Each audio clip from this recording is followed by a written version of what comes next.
So you think you know Bali? Think again. Most people think they've got Bali all figured out, but the truth is, there's a whole world here that goes way beyond the postcards and Instagram feeds. For most Americans, Indonesia means one thing. Julia Roberts biking through Bali's rice paddies, wind in her hair, searching for enlightenment and maybe a little romance.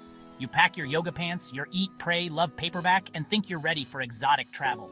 You imagine yourself meditating at sunrise, sipping coconut water, and finding your own spiritual awakening. But thinking Bali is all of Indonesia is like thinking Hollywood is all of America. It's just one tiny piece of a much bigger, wilder puzzle. Indonesia is a sprawling masterpiece. Over 17,000 islands, each with its own wild personality. Imagine hopping from one island to another, and every single one feels like a different country. That's more islands than we have Starbucks. Seriously, you could visit a new island every day for decades and still not see them all. Travel brochures show you beaches and temples, but skip the coffee made from animal droppings and funerals that out-party the Super Bowl. There's a whole side of Indonesia that's wild, weird, and totally unforgettable. This isn't your sanitized, all-inclusive vacation. This is where travel gets real. The markets are chaotic, the smells are intense, and the experiences are as authentic as it gets. Indonesia will challenge your senses, confuse your taste buds, and redefine normal. One bite of spicy sambal or a whiff of durian and you'll know you're not in Kansas anymore. Ancient traditions and TikTok teens collide in a beautiful, bewildering paradox. You'll see centuries-old ceremonies happening right next to viral dance challenges. You might get stuck in traffic behind a sacred cow, a royal procession, and a dozen kids filming a dance.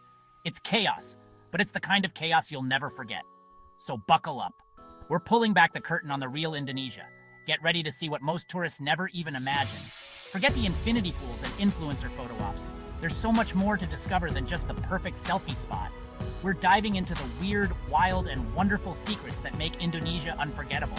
From firewalking festivals to ancient rituals, every corner has a story. The real Indonesia is stranger and way more fun than you ever imagined. You'll laugh, you'll be amazed, and you might even be a little confused, but you'll never be bored. Prepare to have your mind, and maybe your stomach, turned upside down. Let's get started. The adventure of a lifetime is waiting for you, just beyond the Bali you thought you knew. Let's talk about coffee. Not just any coffee, but the kind that makes you question everything you thought you knew about your morning cup. You think you're a connoisseur because you can tell Colombian from Ethiopian? That's cute. Maybe you can even pick out a hint of chocolate or citrus. But are you ready for a coffee experience that's truly next level? In Indonesia, coffee gets weird. Meet Kopi Luwak, the world's most expensive and arguably most controversial coffee. It's not just a drink, it's a story, a conversation starter, and maybe even a dare. Here's the process. Brace yourself. A civet, a small cat-like animal native to Southeast Asia, eats ripe coffee cherries straight from the tree. The cherries pass through its digestive system, where enzymes break down proteins that can make coffee taste bitter. Then, well, the beans come out the other end. Farmers collect these special beans from the forest floor, wash them supposedly very thoroughly, dry them, roast them, and finally sell them for hundreds of dollars a pound. It's a labor-intensive process, and every step adds to the mystique and the price tag.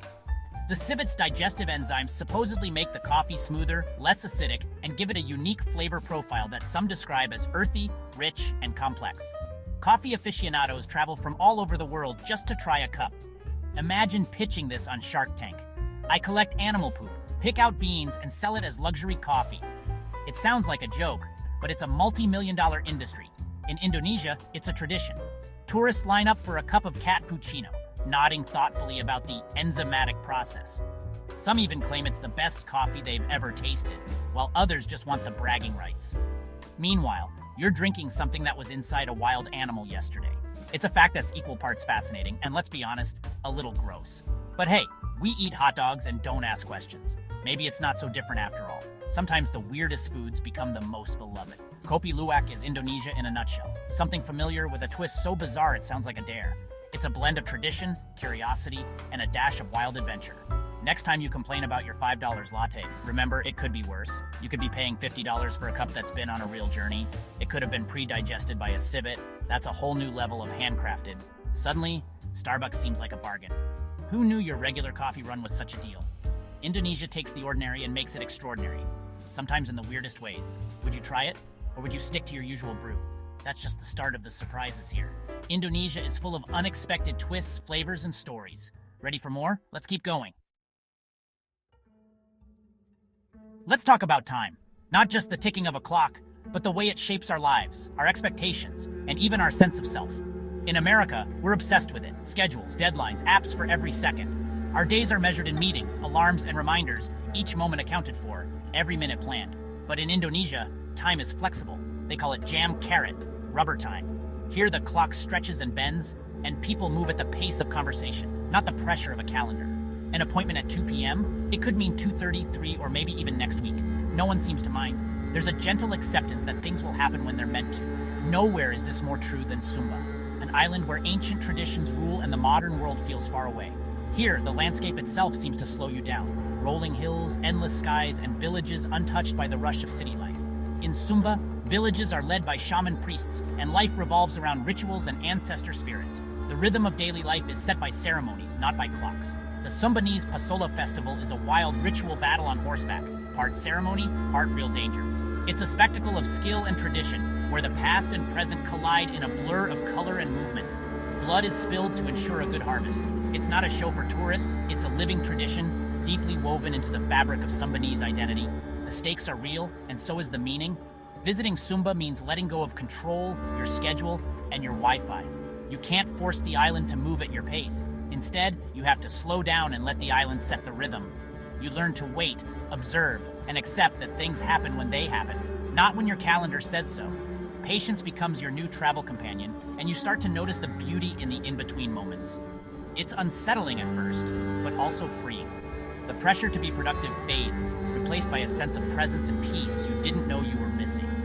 You arrive wanting to see the sights, you leave questioning your own reality.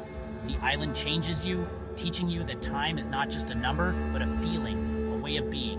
And don't expect a cell signal. Here, conversations happen face to face, and stories are shared under the open sky, not through screens. In Sumba, time really does move differently. The sun rises and sets, but the hours in between are yours to fill or not. Sometimes the best travel lesson is learning to let go. Welcome to Jam Karet, where time is elastic and life is lived in the moment. Americans feel accomplished ordering a taco in Spanish. In Indonesia, that's laughable. The country has over 700 living languages, more than there are countries in Europe. The motto is unity in diversity, and they mean it. Travel from one island, or even one village, to the next, and you might need a whole new language. Bahasa Indonesia unites the country, but daily life is a linguistic maze. Javanese, Sundanese, Balinese, Batak, and hundreds more. Imagine every U.S. state having its own language. This diversity comes from all those islands, separated for centuries, each developing its own culture and tongue. It's a living museum of language, but also a challenge for travelers.